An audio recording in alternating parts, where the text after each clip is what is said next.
Hello, everyone, and welcome back into the GSMC Dead Ball Sports Podcast. And for our final segment of today, and for that matter, the week, we're looking at some of the premier games in college basketball this weekend. A lot of excitement within the top 25, and a lot of excitement within the conferences as well. I know that we already might have a solid idea of which conference reigns supreme, hint the SEC, but there are still underappreciated teams in certain conferences that I want to highlight. So without further ado, let's jump right into them, starting off with an underappreciated conference with two very underappreciated teams, in my opinion. Iowa State and Houston. This is the only matchup that we're going to be talking about in this segment that hasn't had a head-to-head meeting this season. In fact, the last time these two teams met was in the Big 12 title game last year when Iowa State, with their suffocating defense, beat Houston 69-41.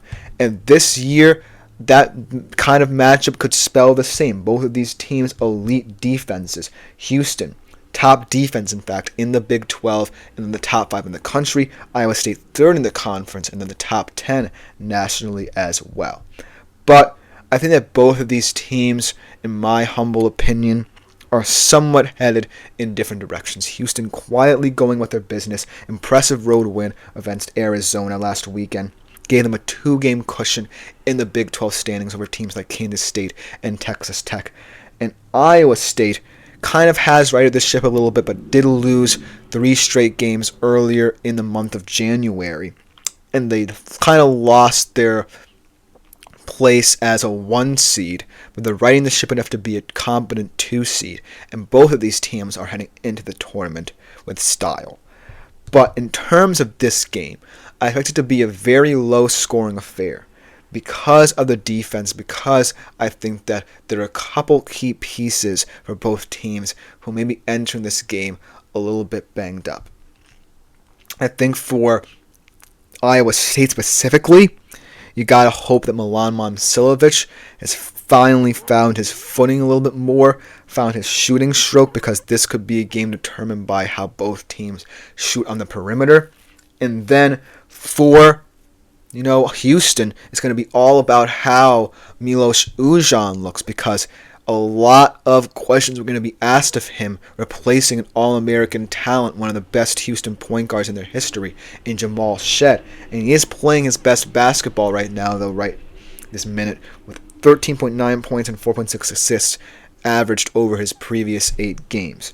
So I do think that although this is a battle of top defenses, certain players have the chance to step up.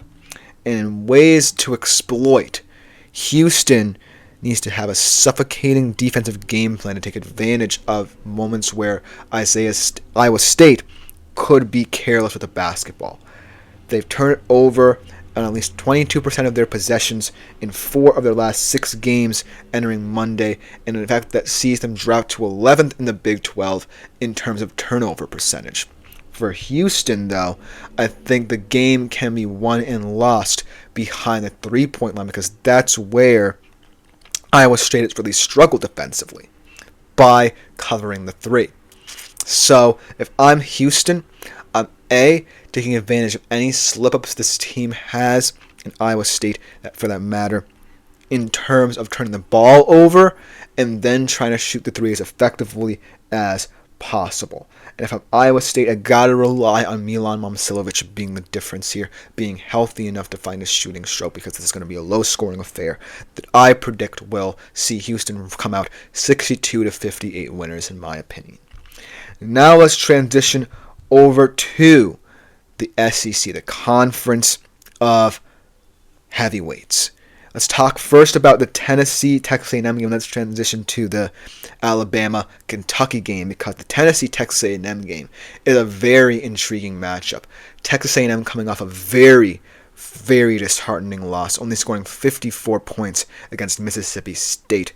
And just go to show the Jekyll and Hyde nature of this Texas A&M offense. When they're on, they're on. Wade Taylor IV and Manuel Baskin, one of my favorite inside-outside duos in the nation, in fact, when they're on. But when they're off, they really are off. They had 14 second-half turnovers and really did not get into any rhythm during that game. It had to be disappointing. Tennessee, on the other hand, trying to round into form at the perfect time. And I love how Zakai Zeigler's playing. I love how he's leading this team both offensively and defensively and allowing certain players the opportunity to step up within this roster. It's going to be an exciting game. I think it's also going to be a very low-scoring one just because we don't know how the volatility of Texas A&M's offense is going to play into this game. But I think that Tennessee might take this one by having a nice sustained period of offense in the second half and run away with it a little bit to the tune of an 82-67 final in their favor. And then this Alabama-Kentucky game is very intriguing. They have 8 consecutive games against top 25 opponents. They failed the first 2 tests by allowing a season-high 110 points to Missouri and allowing a broomless Auburn, at least in the latter stages of that game, to overwhelm them offensively. And it now sweat off their back because they still believe they are one of the best offenses in the entire nation.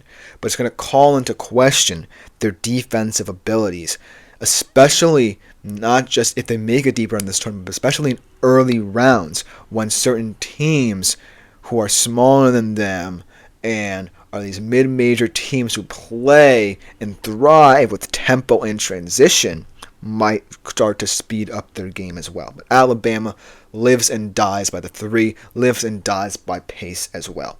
Whereas Kentucky, coming into this one a bit shorthanded, especially in that front court with Jackson Robinson and Lamont Butler dealing with a couple of injuries. It's lost 3 of its past 6 games, but still has that top 25 pedigree in terms of beating several teams within those ranks.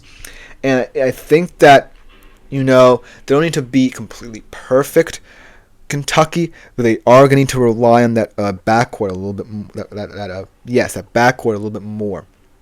Otega Owe is a very talented player who has scored in double digits in all of Kentucky's games this season. Is going to have to play a big role in this one. And then for Alabama, ever since the insertion of Chris Youngblood, this roster has been shooting 38% from beyond the arc. They really start to see their 3-point shooting number skyrocket. And I really like how, even though they're losing, they still are able to put up as many points as they possibly can. They just need to shore up this defense, which is one of the worst in the SEC. In fact, 10th in the league. So it's going to come down to personnel changes and adjustments for both of these squads. And really, I think it's going to come down to which teams have the tempo most importantly, because Alabama is going to want to play fast and loose. And really, the Wildcats are going to want to live in the middle of the paint and try and make their 2-point shots at the rim or in that territory. So I feel that might cater to Alabama a bit more than Kentucky because they're willing to play whatever pace you set for them. But I do think that Kentucky is more than the sum of its parts, and it's going to be a close one decided by only a couple of points. So give me Alabama, but by a score of, say, 87-82, or Kentucky really can make this close on the stretch. But I have to factor in the fact that this front court for Kentucky might not be as healthy as we once thought. So that's why Alabama, in my opinion, because of the many styles they can employ, are going to come out the winners here. But I still think Kentucky can be competitive. And last but not least, let's go to a game in the Big East, shall we? We don't often talk about the Big East because it's kind of lost its luster a little bit. But both of these teams certainly project to be interesting ones heading into March Madness. UConn and St. John's. St. John's now the cream of the crop in this conference, led by Rick Pitino, really balanced team, suffocating style of defense, and no matter who needs to step up for them, in that game against DePaul, for example, Lewis Jr. is out, Io steps in, and I know it's DePaul and they're the worst team in the Big East, but when you have players who can step in like Io did in that game, anything is possible for you. And I know that UConn, a lot of people are saying, oh, this team is not the same offensively. This team is too reliant on this freshman phenom. This freshman phenom is healthy and playing his best basketball in months. this particular period on the stretch. Very impressive performances in the past couple of games for Liam McNeely. 38 points and 5 threes against Creighton, and perhaps the best of the bunch. But it's going to come down to how one of the better offenses in college basketball, especially in the Big East, goes up against the St. John's side, who has been vulnerable of late, allowing Villanova and Creighton to score more than 1 point per possession in their past couple of games. But it's really going to come down to how focused a lot of these experienced players for UConn can be. Caravan starting to come into his own after a bit of a slump. Solo Ball has been incredible in replacement for Liam McNeely. And then in terms of how St. John's is going to come out, we know that St. John's wins defensively, right? They suffocate you defensively. But can they dictate the offensive glass? They don't necessarily have as much of a second chance profile as a lot of teams in the Big East. And UConn, though, has struggled. So if they can dictate the tempo on offense, really getting more opportunities to score in succession through second chance opportunities, this game could pretend to be a blowout. But if UConn can find their footing, especially offensively, Liam McNeely has another all-star game, then who knows. But I'm going to take St. John's in this one, and I think it's going to be a score line of 86-73.